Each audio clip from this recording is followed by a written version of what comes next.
Right. Sekarang ni UMNO Selangor tegur Tengku Zafrul, tuan-tuan. UMNO Selangor tegur Tengku Zafrul. Baik.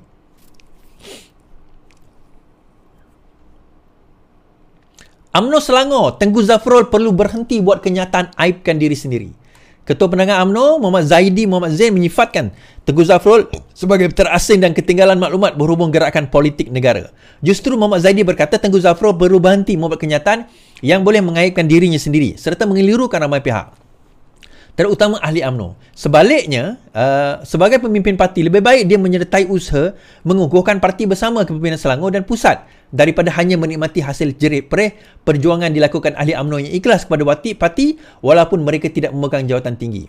Pada 1 hari bulan April lalu, Tengku Zafrul mengumumkan peletakkan jawatan sebagai Bendahari UMNO Selangor dengan menyifatkan perancangan kebangkitan UMNO di negeri itu hambar dan tidak sehaluan dengan parti pusat. Ini adalah kenyataan beliau. Tidak sehaluan tema pusat, Zafrul letak jawatan. Ketua UMNO bahagian Kota Raja, Tengku Zafrul mengumumkan peletakan jawatan sebagai Bendahari UMNO. Dalam satu hantaran di Facebook, Menteri Pelaburan, Perdagangan dan Industri itu berkata, ini kerana dia melihat perancangan dan kebangkitan parti itu sebagai hambar dan tidak sehaluan dengan tema di UMNO pusat. Zafrul berkata, Selangor adalah negeri amat penting. Untuk mana-mana parti politik bertapak, strategi ampuh sepatutnya dirangka, lebih-lebih lagi selepas keputusan pilihan raya negeri tahun lalu. Ini Zafrul punya kenyataan. Sewaktu saya dipilih sebagai MKT UMNO dari Selangor dan dilantik Bendahari UMNO Selangor lebih setahun dulu, saya telah meletak satu matlamat iaitu menyumbang kepada kebangkitan UMNO. Selangor ialah negeri amat penting. Okay. Ia sewajarnya menjadi tanda jelas bahawa suatu perubahan perlu dilaksanakan dengan segera. Antara lain, tawaran kepada pengundi Selangor harus dibina dengan lengkap, diuji dan disemak dengan pemegang taruh. Kerjasama dengan parti lain mesti diperkuat, bukannya dilemah atas angan-angan bahawa masalah UMNO terletak pada hubungannya dengan parti lain. Apatah lagi sekarang hubungan itu sudah wujud di peringkat pusat. Zafrul berkata begitu banyak bergantung kepada sikap dan pendekatan kepimpinan UMNO. Saya melihat sendiri bagaimana Presiden UMNO Kepimpinan Nasional tidak henti merangka jalan kebangkitan parti di peringkat pusat. Namun sejauh mana hebat perancangan pusat yang melaksanakan ada di negeri dan ke bawah. Saya tak mampu mengulas buat negeri lain, tetapi untuk negeri saya Selangor, pelaksanaan itu hambar malah ketika tidak sehaluan dengan tema di pusat. Lebih baik saya mengosongkan jawatan untuk diisi orang yang boleh menyumbang dengan lebih efektif. Baik. Ini maklumat yang saya dapat dan orang UMNO boleh betulkan saya kalau saya salah lah. Antara kenapa Zafrul mengatakan tidak ada sehaluan dengan pusat?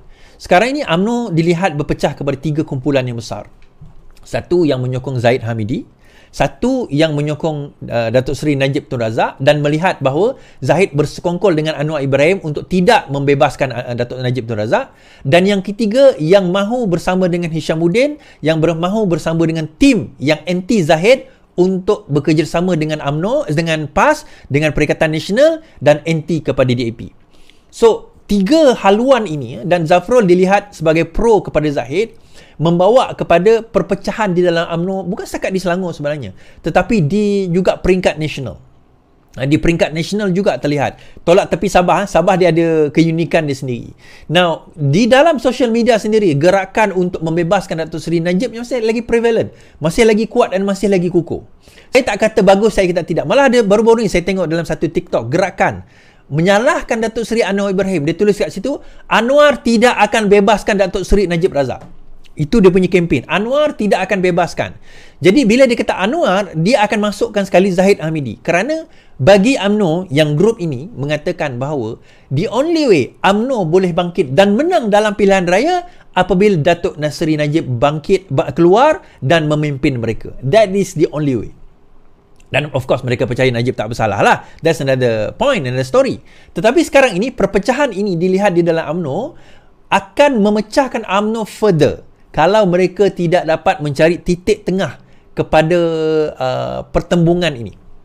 Yang mana nak bersama dengan Perikatan Nasional, dia terus nak bersama dengan Perikatan Nasional. Yang mana nak bersama dengan Datuk Seri Najib, mereka terus tak nak bersama dengan Zahid ataupun Anwar Ibrahim. Yang mana nak dengan PN, tak nak pula dengan Zahid dan juga DAP. So yang ni yang prevalent sekarang ni. Dan UMNO kalau mereka terus dalam keadaan sebegini, macam saya katalah, they are now, kalau dulu saya kata dulu dalam pilihan raya masa kita bertembung, saya kata PRU ke-15 kita letak satu batu nisan, di PRU ke-16 batu nisan kedua. Tamat riwayat UMNO. Berkemungkinan besar kalau ini keadaan dia, tak perlu kita letak batu nisan. Berkemungkinan UMNO sendiri akan letak batu nisan yang kedua.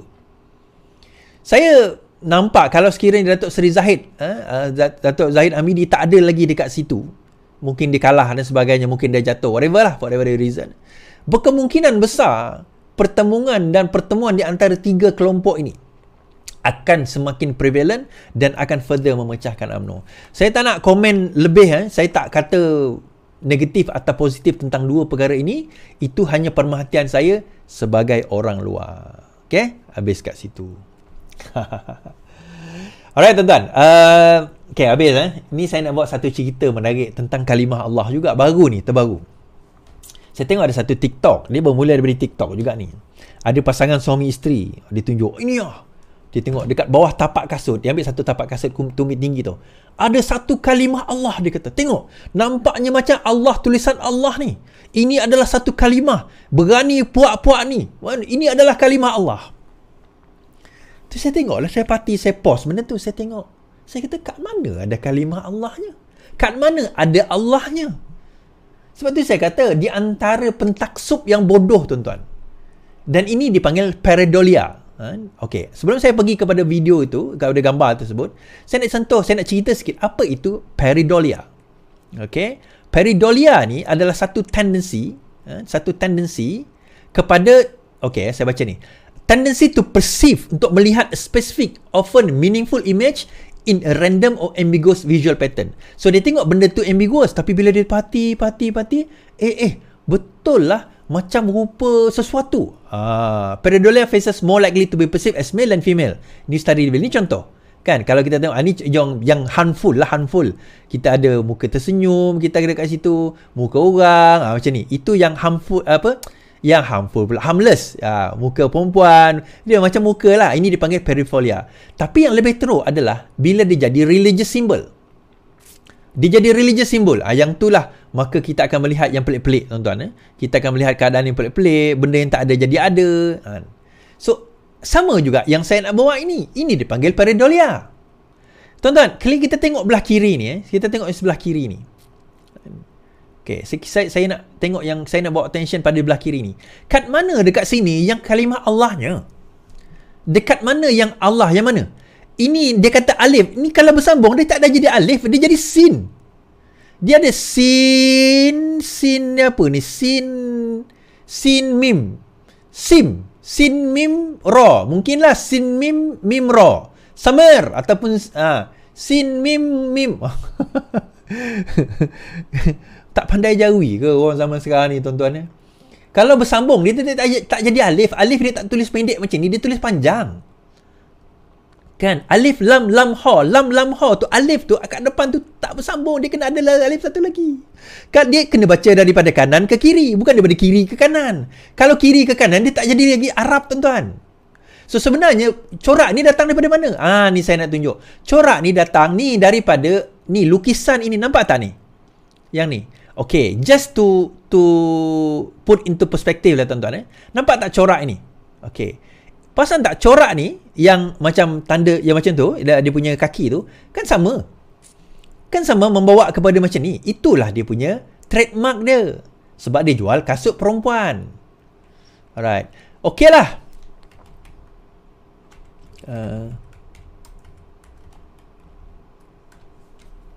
Okey, kalau katakanlah kita nak tunjuk bukan kalimah Allah, yang paling dekat sebenarnya adalah kalimah Hebrew, tuan-tuan.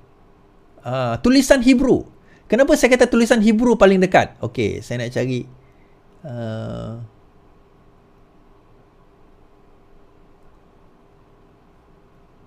Okey. Kenapa saya kata tulisan Hebrew paling dekat? Okey. Tuan-tuan nampak saya tunjuk. Yang ni, yang first ni dipanggil alif. Alif kot punya. Sorry, bukan alif.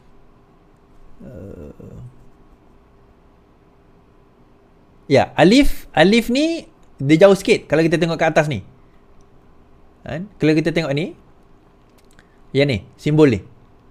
Lebih kurang lah ataupun simbol ni. Ini tulisan Hebrew. Oh, Yahudi ni is.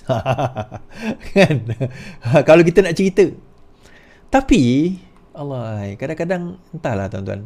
Saya pelik lah dengan orang kita ni. Benda yang tak patut kita nak kecohkan, kita kecohkan. Aduh. Logo kasut didakwa mirip kalimah Allah, JAKIM panggil pihak berkenaan esok. Tak payah panggil JAKIM. Ni dah nampak lah jelas. Tapi tak apalah, dia nak panggil juga, terpulang kepada dia. Kalimah Allah atau lakaran kasut, Akmal meminta syarikat beri penjelasan. Setelah kalimah ini, Akmal meminta bahawa mereka menjadi pengasan. Nama kasut itu iaitu Vern. Ini Vern ni tempatan mula timbul di TikTok pada 23 Mac.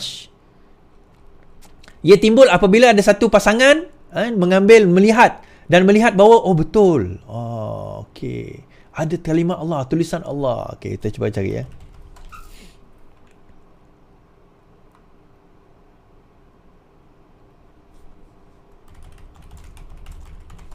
Saya dah jumpa, tadi saya nampak lalu dekat saya punya FYP kan. Saya tak tahu nampak ke tidak. Ni. Okey. Right, saya tunjuk ke tuan-tuan. Ni dia punya ni.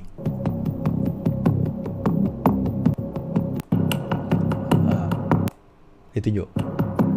Uish, kalimah Allah ni. Kalimah Allah. Aduh, kat mananya kalimah Allah tu, bye. Kat mana kalimah Allahnya? Allah, jahil betul lah orang Islam kita ni, tuan-tuan. Jahil betul lah orang Islam kita ni. Aduh. Kesian aku. Serius saya cakap, aku kesian.